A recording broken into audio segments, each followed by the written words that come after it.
Hello. तुमच्या आयुष्यात कधी असे पेच प्रसंग निर्माण झालेत का? हां, आता तुम्हाला प्रश्न पडला असेल, की ही अचानक काय बोलायला लागली, पेच प्रसंग अँड ऑल वगैरे. तर साधा माझा मुद्दा हा आहे, की कधी-कधी आपल्या आयुष्यात काय होतं माहिती आहे का, की आपल्याला अत्यंत महत्त्वाची असणारी जी गोष्ट आहे, तीच अचानक काम करेनाशी होते. नाही, नाही.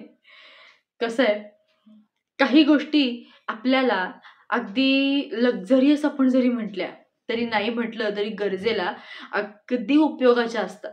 तसंच आमच्या एका गाडीच्या बाबतीत झालं.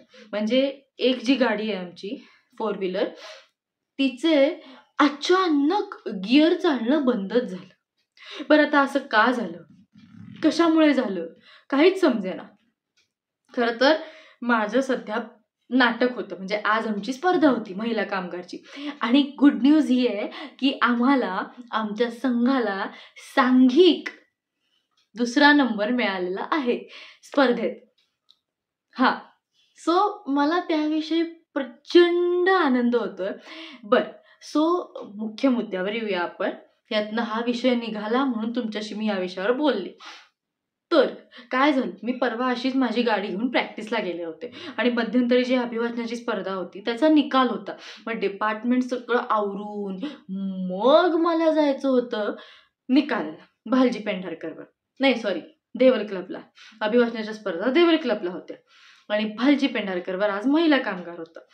सो मला जायचं होतं आणि मी विद्यापीठाच्या रस्त्यावरून बाहेर पडले आणि निघाले, तर मध्येच ऑटो गिअर म्हणजे ऑटो गिअर जे असते ते आपल्याला मॅन्युअली हँडल करावे लागत नाही. आपोआप ॲक्सिलेटर दाबला की आपोआप पुढे जाते गाडी.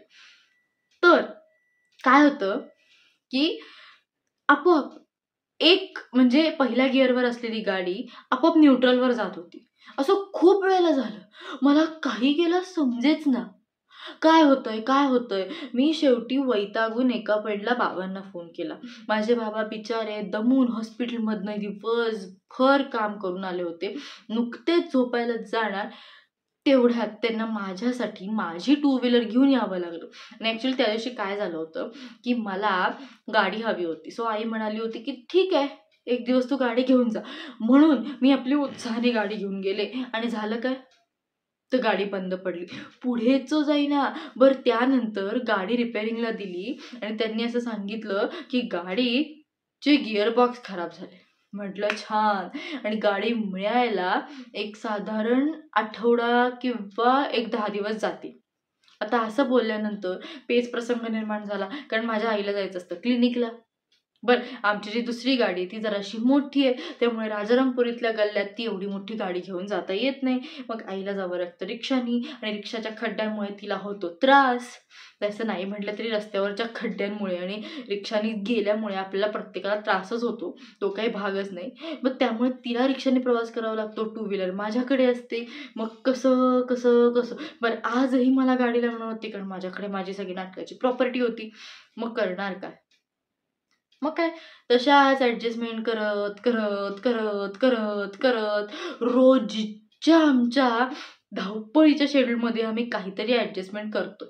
पण आता पर्यायच नाही ना, करणार काय? एनिवेज मी आता ह्याच्यावरती पर्याय काढणार आहे. तुमच्या घरात असं कधी झालंय का? असा कधी पेच प्रसंग निर्माण झालाय का? आणि त्यावेळेला तुम्ही काय करता हे मला सांगा. कारण एक गाडी आहे ती बाबा घेऊन जातात. बाबा हॉस्पिटलमध्ये बिझी असतात. दुसरी जी गाडी आहे ती आईची गाडी आहे. पण ती खराब झाली आहे.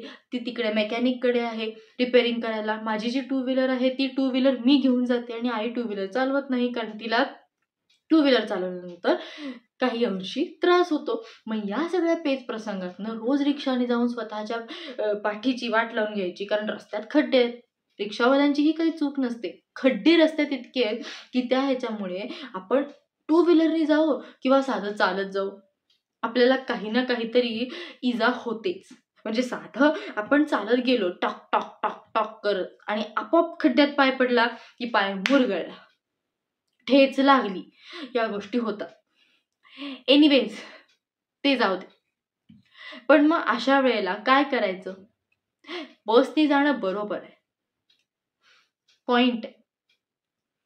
पण कसं असतं, काही काही वेळेला बस यायची वाट बघण्याच्या नादात आईचे पेशंट्स निघून जातात आणि त्या पेशंटला काही अर्जन्सी असेल तर डॉक्टरांचं कर्तव्य आहे की डॉक्टरांनी वेळेत जाणं. म्हणून सो यावर तुमच्याकडे काही तोडगा असेल तर मला नक्की सांगा. ओके, सो मी आता जाते, कारण मला या गोष्टीवर काहीतरी उपाय शोधला पाहिजे आणि मुख्य म्हणजे अभ्यास केला पाहिजे. माझी परीक्षा जवळ आली. Okay, bye.